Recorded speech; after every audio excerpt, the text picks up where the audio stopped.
So hi friends, welcome back to my YouTube channel. ఈరోజు ఈళ్ళొచ్చేసి ఏందంటే, మన వాట్సాప్ నుంచి టోటల్‌గా 6 అప్డేట్స్ అయితే రావడం అయితే జరిగింది. ఈ అప్డేట్స్ ఈస్ నథింగ్ బట్ ఏందంటే, కొత్త ఫ్యూచర్స్ అవ్వచ్చు, లేదంటే కొత్త సెట్టింగ్స్ అవ్వచ్చు. అయితే ఇక్కడొచ్చేసి ఏందంటే, ఈ సెట్టింగ్స్ అనేవి కొంతమందికి తెలిసుండొచ్చు, కొంతమందికి తెలియకపోవచ్చు. బట్ ఈ వీడియో ఎండ్ వరకు చూస్తే ఏందంటే, తెలియనివి ఏమైనా ఉంటే అవి ఒకవేళ మీకు యూజ్‌ఫుల్ అయితే డెఫినిట్‌గా అయితే యూజ్ అయితే చేసుకోవచ్చు. సో ఇక్కడ ఫస్ట్ థింగ్ వచ్చేసి ఏంది అంటే, వీడియో కాల్‌కి సంబంధించింది. అంటే ఎవరైనా పర్సన్‌తోని మనం వీడియో కాల్ మాట్లాడినప్పుడు ఏందంటే, దాంట్లో 2 థింగ్స్ అయితే అప్డేట్ చేయడమే జరిగింది.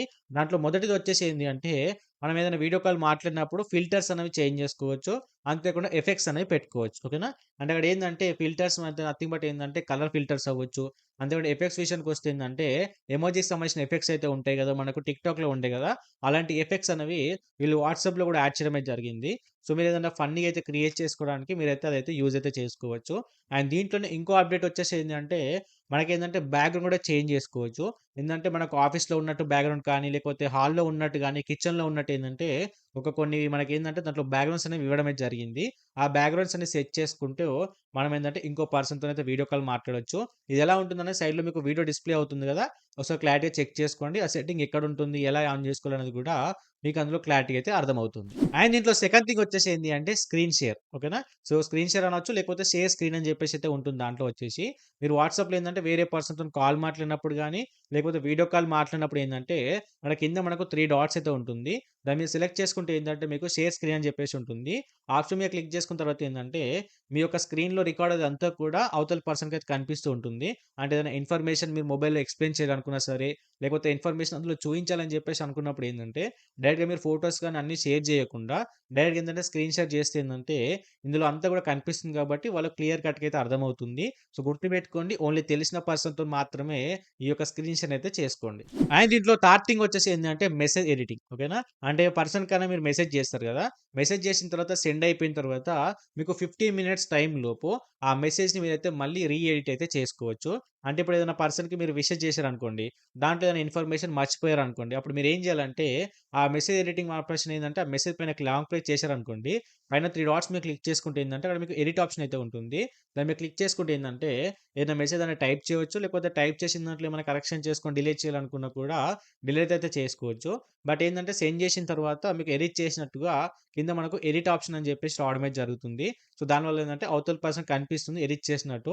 బట్ దాంట్లో మనకు ఎటువంటి ప్రాబ్లమ్ అయితే ఉండదు. ఎందుకంటే మనకు కావాల్సింది ఇన్ఫర్మేషన్ మాత్రమే పర్ఫెక్ట్‌గా షేర్ అవ్వడం. అండ్ దీంట్లో ఫోర్త్ థింగ్ వచ్చేసి ఏంది అంటే డిసపియర్ మెసేజెస్. ఓకేనా? ఎందుకంటే ప్రెజెంట్ మనం రెగ్యులర్‌గా వాట్సాప్‌లో మనం చాట్‌లో ఉంటాం కాబట్టి మనకేందంటే ఫోటోస్ రావడం గాని, లేకపోతే వాయిస్ రికార్డ్స్ రావడం గాని, టెక్స్ట్ అనేది చాలా వస్తూ ఉంటాయి గదా! అలా ఉంటప్పుడు ఏందంటే, మన యొక్క డేటా స్టోరేజ్ ఏదైతే ఉంటుందో అది హెవీగా నిండిపోతుంది కాబట్టి, మనకు వాట్సాప్ ఏందంటే కొత్త ఫీచర్ అయితే తీసుకురావడం జరిగింది. సో, సింపుల్‌గా ఏందంటే ఎవరైనా సరే ఒక చాట్ ఓపెన్ చేసిన తర్వాత పైన 3 డాట్స్ మీద క్లిక్ చేసినదంటే డిసపియర్ అని చెప్పేసి మెసేజెస్ అని ఉంటుంది. ఆప్షన్ మీద సెలెక్ట్ చేసుకుంటే ఏందంటే, అక్కడ మీకు 24 అవర్స్ గాని, 7 డేస్ గాని, 90 డేస్ అని చెప్పేసి అయితే ఉంటుంది. అక్కడ మీకు నచ్చినది సెలెక్ట్ చేసుకుంటే, ఆ 24 అవర్స్ గాని, లేకపోతే 7 డేస్ గాని, 90 డేస్‌కి ఏందంటే అప్పటి వరకు చేసిన చాట్ అంతా కూడా డిలీట్ అయిపోతుంది.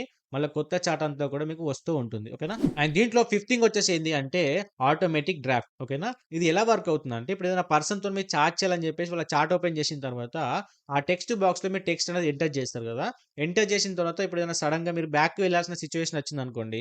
బ్యాక్ ఎళ్ళిపోతారు. ఎళ్ళిపోయిన తర్వాత ఏందంటే ఆ మెసేజ్ అనేది కొంచెమన్నా టైప్ చేశారు కాబట్టి అది మీకు డ్రాఫ్ట్‌గా అలాగే ఉండిపోతుంది. మళ్ళా వాళ్ళ చాట్ ఓపెన్ చేసిన తర్వాత ఆ టెక్స్ట్ ఎక్కడి వరకు ఎండ్ చేసారో ఆ టెక్స్ట్ అనేది అలాగే ఉంటుంది. అక్కడి నుంచి మళ్ళీ మీరు ఎడిట్ చేసుకున్న తర్వాత మీరేంటంటే సెండ్ ఆప్షన్ మీద క్లిక్ చేసేసుకోవచ్చు.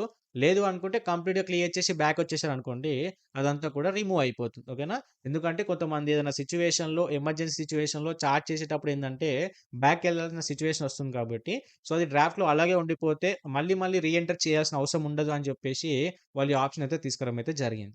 అండ్ ఫైనల్‌గా దీంట్లో సిక్స్త్ థింగ్ వచ్చేసి ఏంది అంటే మెటా ఏఐ. ఓకేనా? ఆల్రెడీ దీని గురించి చాలా మందికి తెలుసు. బట్ దీన్ని ఎలా యూజ్ చేయాలని చెప్పి చాలా మందికి తెలీదు. సో, సింపుల్‌గా ఏందంటే సెర్చ్ బార్ ఆప్షన్ మీద క్లిక్ చేసిన తర్వాత మీకు కంటిన్యూ ఆప్షన్ అయితే వస్తుంది. ఆప్షన్ మీద సెలెక్ట్ చేసుకుంటే ఏందంటే దానికంటూ ఒక చార్ట్ అయితే క్రియేట్ అవుతుంది. మీ చాట్ లిస్ట్‌లో వచ్చేసి. అదేందంటే మీరు మెటా ఏఐ అని ఏ క్వెషన్ అడిగినా కూడా దానికి ఏదైనా మీకు ఆన్సర్ ఇస్తూ ఉంటుంది.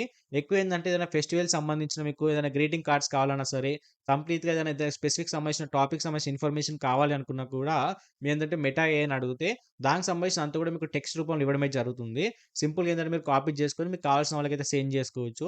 సో, దానివల్ల ఏందంటే మీ వర్క్ అనేది తక్కువవుతుంది. అంతే కాకుండా మీకు ప్రొఫెషనల్‌గా గ్రీటింగ్స్ సంబంధించింది గాని, ఫెస్టివల్‌కి సంబంధించిన ఇన్ఫర్మేషన్ అనేది వాళ్ళు క్లారిటీగా ఇస్తుంది. అంటే ఇప్పుడు వచ్చే సంక్రాంతి అనుకోండి. సంక్రాంతికి సంబంధించిన విషెస్ ఏదైనా కావాలి అనుకుంటే మీరు మెటా ఏఐని అడిగితే దానికి సంబంధించిన ఒక డీటెయిల్డ్ టెక్స్ట్ అనేది ఇస్తుంది. ఆఫీస్ వాళ్ళకి ఏందంటే మీరు సెండ్ చేశారనుకోండి, చూడడానికి ప్రొఫెషనల్‌గా అయితే ఉంటుంది. సో, ఇదే ఫ్రెండ్స్ ఓవరాల్‌గా నేను చెప్పాలనుకున్న 6 అప్డేట్స్ వచ్చేసి. సో, ఈ అప్డేట్స్ ఎలా అనిపించినాయో డెఫినిట్‌గా కిందైతే కామెంట్ చేయండి. అంతే కాకుండా ఈ 6 అప్డేట్‌లో మీకు ఏ అప్డేట్ నచ్చిందో కూడా కిందైతే కామెంట్ చేయండి. అంతేకాకుండా ఈ ఇన్ఫర్మేషన్ మీకు యూజ్‌ఫుల్ అయితే డెఫినిట్‌గా అయితే లైక్ చేసి మన ఛానెల్ సబ్స్క్రైబ్ చేసుకొని నోటిఫికేషన్ బెల్ అయితే ఆన్ చేసుకొని పెట్టుకోండి.